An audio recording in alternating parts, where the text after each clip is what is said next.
So today we are going to have a very fantastic conversation with the livelihood consultant about the distinctiveness of humans or how to live your life distinctively. Nilima, could you please introduce yourself and what do you do for business? So my official name is Sangeeta Naik, by the way, and this is Nilima is my nickname, and in Facebook everybody knows me by Nilima Bandhavgarh, and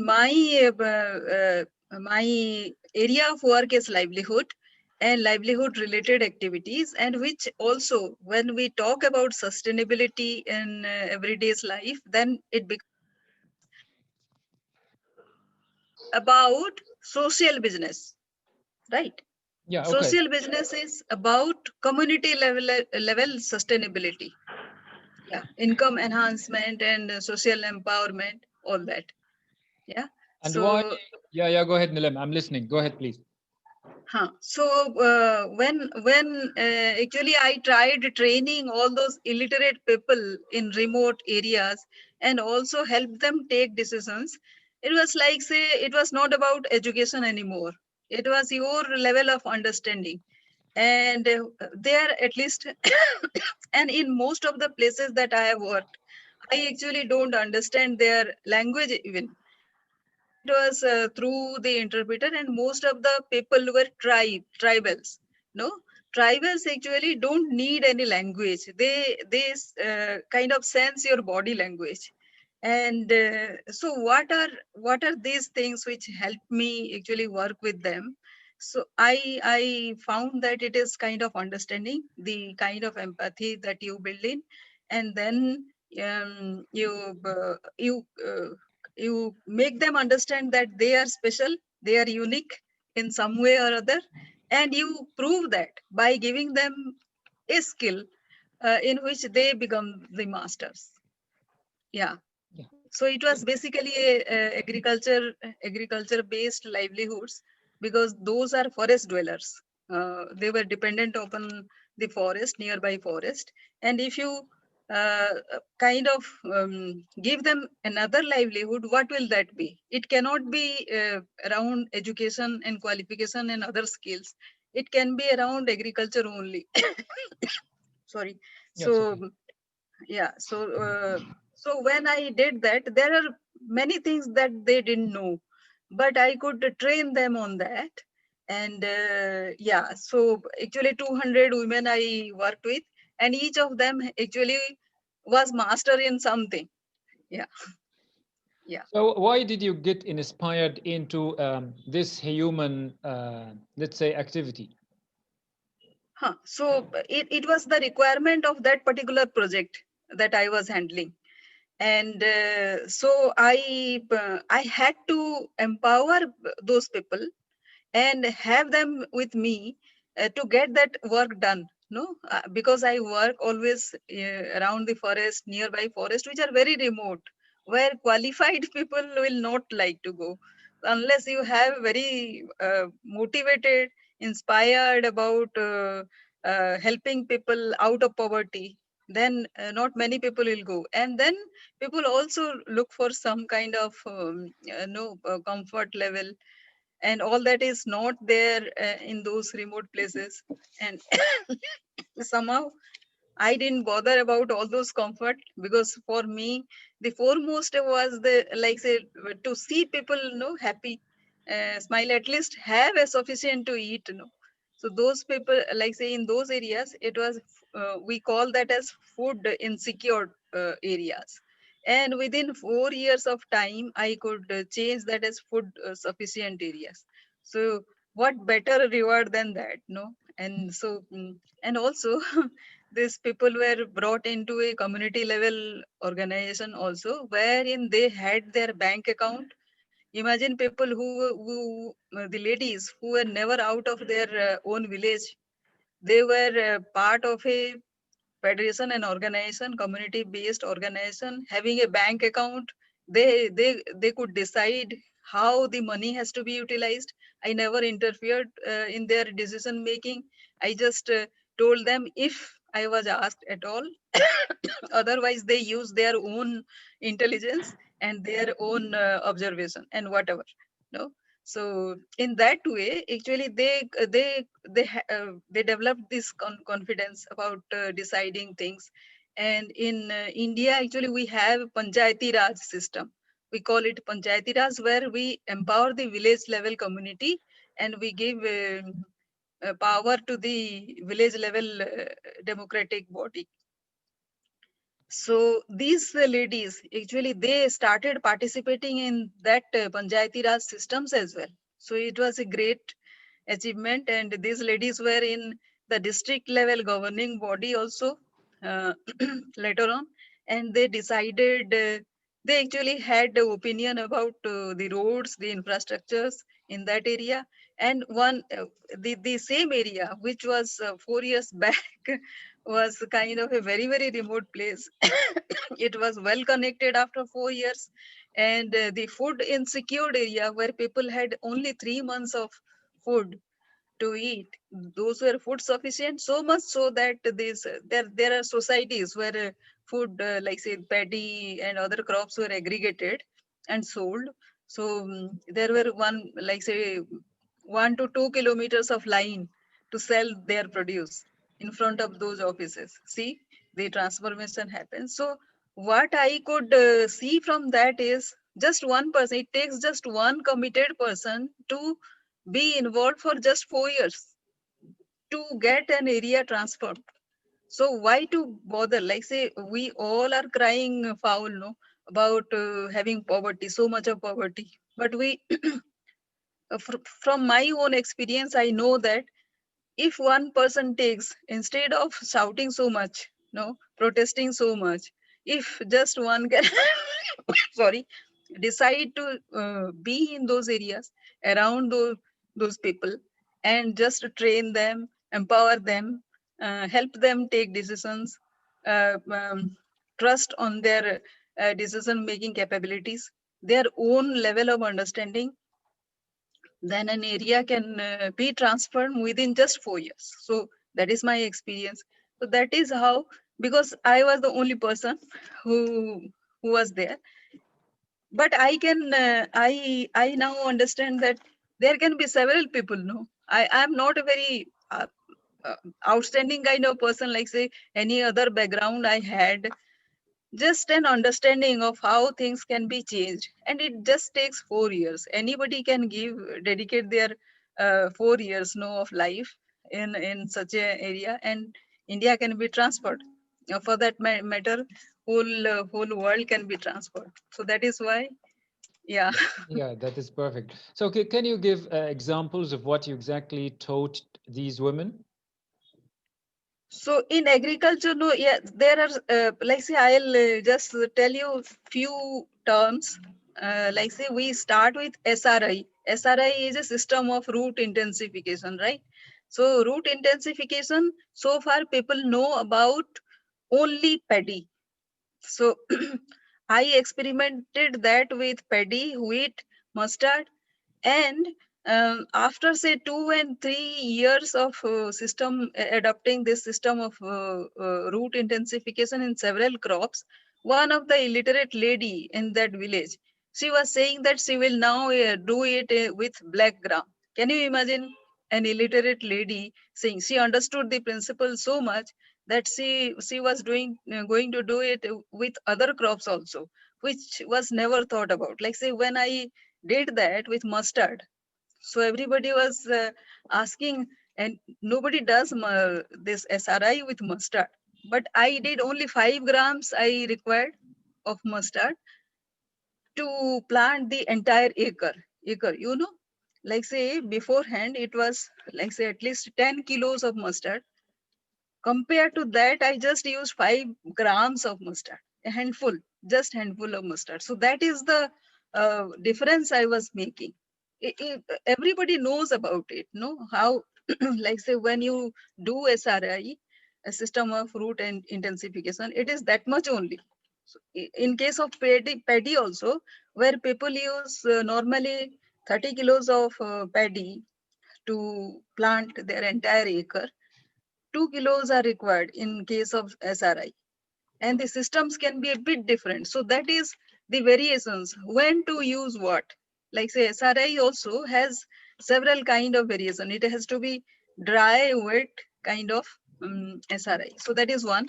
Then the integrated crop system.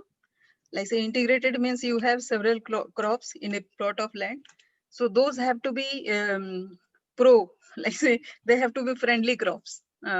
So you need to observe and know, and it is also available scientifically also it is proven, and thereby you prevent pesticide.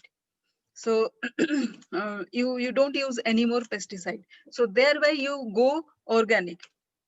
So it is safe food for everybody when you grow things organically, and utilization of all resources like the livestock were maintained out there, and the dongs are used for organic manure also. And if you have friendly crops, then also you prevent the pesty pests to come in. The insecticides, all of them are the crops themselves. So that is the second thing. Then the third thing is to have a land planning system. Land planning means if you have a patch of land is reducing, the population is increasing, and the per capita land holding is reducing. So how to utilize that land in round the year to have multiple crops. So that is the third system. Then there are a lot of huge amount of wasteland out there because it was a forest land, and because of this fear of this forest animal also, there are huge lands which remain unutilized for say centuries. So that land I used to cultivate herbals. Herbals do not require any kind of agricultural system. No, you just put it once and it goes on and on for over the years. Just at the harvesting time, you go and harvest it. So there is a system also how to harvest so that you don't actually completely get rid of the entire crop and again sow. It is not like that. Just you take how much you require and then you leave the rest. It regrows again. So these are the 4 5 major things. Apart from this, there was like say how to treat your roots, how when to irrigate. All these are one small topics. No? So one person was like say I also introduced there this uh, um, this efficient irrigation systems also, and that is supposed to be very complicated, but the ladies like say with proper training, like say this land has to be wet this much after 1 hour, and what will be the consistency of the soil. If you can tell them, then they know, no? From that on, from that only these factors only make them master of that. So they know how to check the consistent soil consistency, and thereby the irrigation, the amount of irrigation that is required. Yeah. That is awesome. Like my question is, usually agriculture is a muscular activity that requires the work of hands and the work of the body more than the work of the mind and more than the soft skills of a lady. Why does it come from a lady and not from a man? So I don't believe that it is a muscular kind of thing. Like say only time the man is involved out there is the time of plowing. If you are doing manual plowing, then only the man is required. Otherwise, if you are maintaining your land with a crop round the year, then the soil doesn't get time to get hard. So that the plowing, if you leave it, then the soil actually loses its moisture. And after that, you need the power of a man to plow it. But if it is with a crop, then the soil retains its moisturizer, and it becomes okay for a lady to do whatever is required, the next crop. So it was never very difficult for a lady. So that is how we maintained. So we never felt the need to have a man. Actually, men were also there, but it was women centric because it was easier to approach the ladies first. And then the men, of course, followed the entire thing. In the marketing, actually, we used them because when we had to send the crops, the produce, to suppose we are selling at the block level. It is a distant part where the person has to stand there for 2-3 days, wait there to sell that. Then the lady cannot go. So we utilize the men for that, and for also negotiation things, where the ladies, due to their much less exposure, they were not able to do that in the beginning, but they were afterwards, they were also got trained to do that themselves. Yes. Oh yeah, that's amazing. So my question is, you are a lady and you moved from your safe place, safe town, to a remote area where usually Yeah. we say that ladies are more prone to hazardous or unusual events more than men. But you were Yeah. brave enough. Why was that? Oh, so this is a myth, no? That you are safe in your hometown and not safe in a remote place. That is a myth. That we should like say, I moved all across India and I worked at several places. Have you heard about the Noxals, who are actually the tribals who have turned into terrorists, who kill people now every now and then? I worked amongst them. They didn't kill me. Even I was working in a tiger place where there were a lot of casualties because of the uh, because it was around a tiger reserve, and that is why the project happened, where I am giving you the examples how I trained the community. But there was no casualty during my time. So how that has happened? Because even the animals, they follow a rule, you know and everybody follows a rule, and we kind of cannot just transgress that rule, no, beyond ourselves. So I think whichever place we think to be very very dangerous, that place also I have been living. And I have experimented living with several so-called dangerous places. It never happens, because no, you live with in kind of certain kind of understanding. And I don't find any place to be dangerous enough. What are the main challenges you have been through this project? Challenges are from the educated people, no? The educated people who are so-called educated and safer people, those people actually caused this whatever trouble I had. Because when you are doing something, and there is a level of understanding also. The way the people from a rural area describes a thing, that can be misinterpreted by an educated person differently, and they can uh, present that case in a very negative manner to another party. So because it was a funded project, so there were several people involved, no, including those of my own organization. So that is where actually I found the need of having understanding, developing understanding with other people also, colleagues as well as external people. It is not only being secluded and working with the remotely habited people. It has to be also with the other stakeholders also, who are not directly involved, but they also need to understand whatever I was doing. And instead of getting very negative about how they behaved, I thought, and wherever I tried, that I explained them in a better way, they understood it.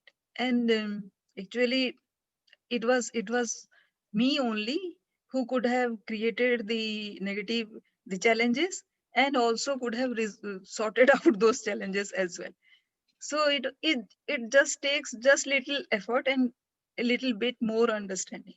So that is why I this subject actually has become very important to me, because normally what happens is, people who are working in very challenging circumstances, they become very possessive about whatever they are doing, and they think the whole world to be their enemy. It is not so. Actually, there is a uh, uh, need to have this understanding at several level. and people would like to understand. It is not normally nobody is going to be against you, no, uh, um, uh, if they are explained properly. Yeah. Yeah, perfect.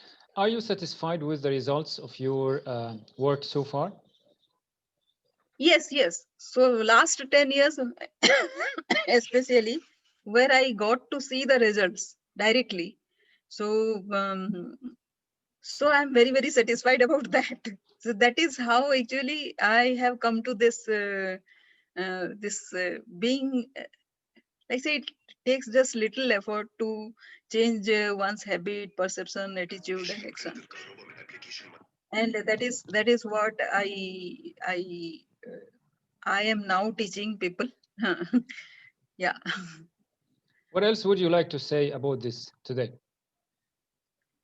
Uh, that is what again I want to emphasize, that it takes just a little bit of change of attitude, change in mindset, change in perception. Like say what I'm seeing and what I'm perceiving can be very different if I try to understand the other person's view. So it takes takes a just little, and if I can start with a positive mindset, the entire thing, entire scenario actually changes. So, and especially in workplaces, I see so much of a kind of adversity, and people talking negative about their colleagues, their peers, their seniors, but they haven't tried to talk out, talk it out with those people now with whom they have this conflict, these frictions. So I try to tell them that there is a solution available. It is no use being so terrible about oneself, one's own work environment, all that. And it takes just a little 5 minutes of discussion to sort everything out. So that is what my course is now. I am doing one online course of performance optimization, wherein I am teaching that it is about oneself first, then it is about people, then it is about dream. Unless you have a dream, you will not at all start. No, what motivates you to go? So then, if you have your dream in mind, like say, like if my dream is impacting 1 billion people in 139 countries, my dream is so big, so I cannot do it alone. So I have to do with people. I have to make a cadre at least. So that cadre has to imbibe all these values, and then to put them together, I have to develop myself first. If whatever I am teaching, if I am not following, then nobody is going to follow that also. So my course is about self, people, and dream management. Yeah. It has been more than an inspirational and amazing talking to you, Nilima, today. I'm really honored to have talked to you today. Thank you so much for that indeed. Thank you.